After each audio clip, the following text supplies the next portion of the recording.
Hi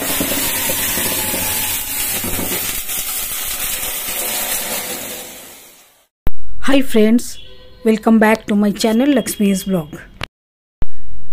নতুন দিনে আজকে একটা নতুন ব্লগ এখান থেকে আমি শুরু করছি। চলো সাথে থাকো। আজকে ভাবলাম একটু গোটা মশলা পিষে রান্না করব, তাই সব মশলাগুলো গোটা গোটা নিলাম। টোটালি মশলাটা পিষবো আজকে। এই যে আদা নিয়েছি কুচিয়ে একটুখানি, খুব বেশি নিইনি, একটুখানি নিয়েছি। এই যে দুটো কাঁচা লঙ্কা, তেনারা আবার লাল হয়ে গেছেন। আর এর সাথে দেব ধনে জিরে, গোটা ধনে গোটা জিরে।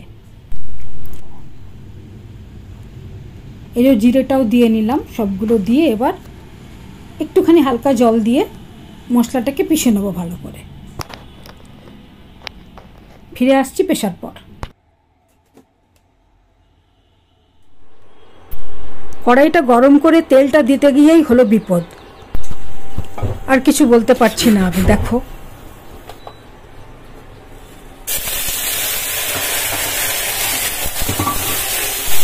কড়াইটাকে কোনো রকমে ঠেলে সিঙ্কের মধ্যে ফেলে দিয়ে কলটাকে চালু করে দিয়েছিলাম বলেই কমসে কম আগুনটা বন্ধ হলো, আগুনটা নিভলো। নইলে কিছু হতো কে জানে।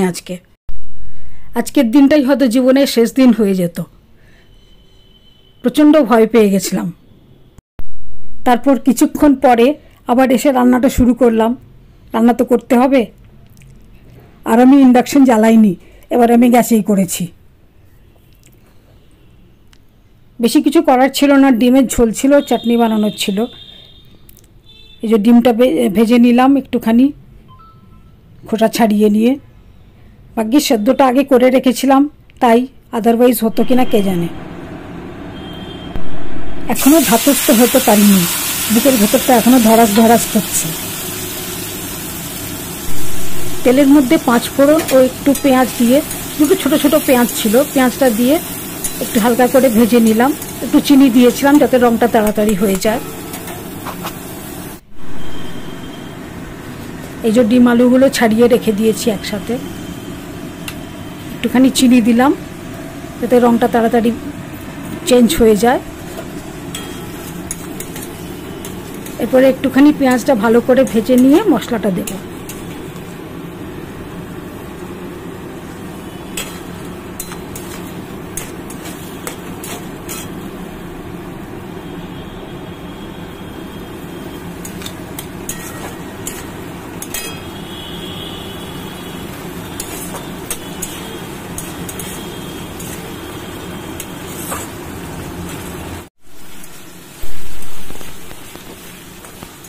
পেঁয়াজ প্রায় ভাজা হয়ে এসেছে। এরপর মশলা দেবার পালা, যেটা পিষে রেখেছিলাম।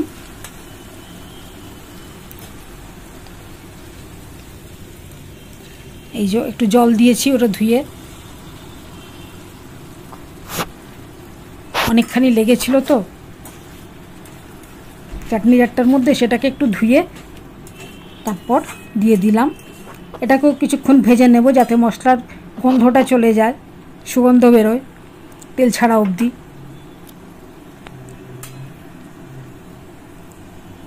মাঝে ওর সাথে টমেটো পিউরিটা দিয়ে নেব। টমেটোটাও পিষে পিউরি করে রেখেছিলাম।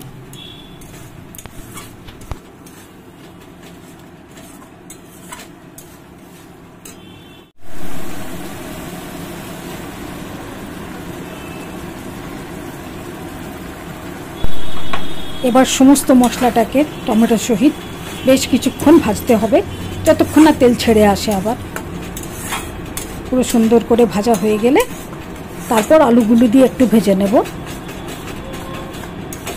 এখন আমি ভাজতে থাকি কিছুক্ষণ, তারপর ফিরে আসছি।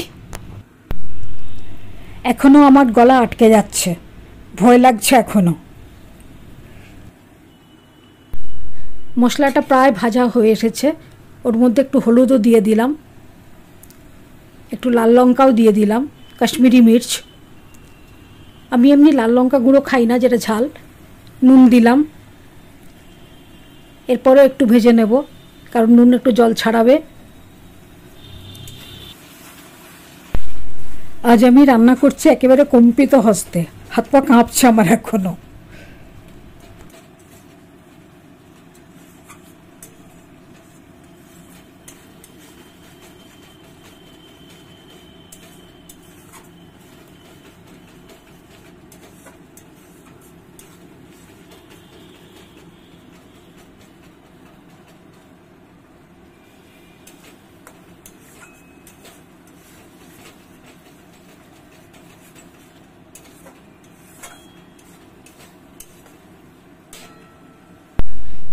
মশলা ভাজা হয়ে গেলে আলুটা একটু ভেজে নিয়ে তারপর জল দিয়ে দিয়েছিলাম।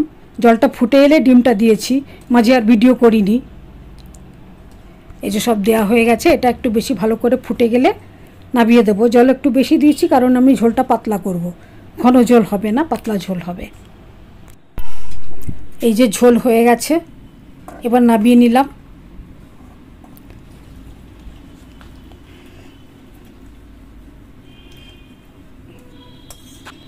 নামানো হয়ে গেল।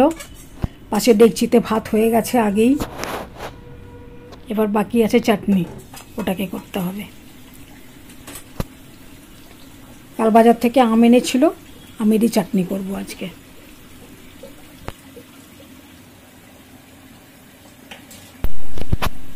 এই যে চাটনিও হয়ে গেছে, অনেকখানি চাটনি, এক কড়াই ভর্তি। দেখতেই পাচ্ছ কত বড় ডেকচির মধ্যে রেখেছি আমি, বেশ কিছুদিন চলে যাবে। 3টে বড় বড় আম ছিল। এখানেই ভিডিওটা শেষ করছি। ভালো লাগলে লাইক শেয়ার করে দিও, আর নতুন হলে সাবস্ক্রাইব করে দিও চ্যানেলটাকে। ধন্যবাদ সকলকে।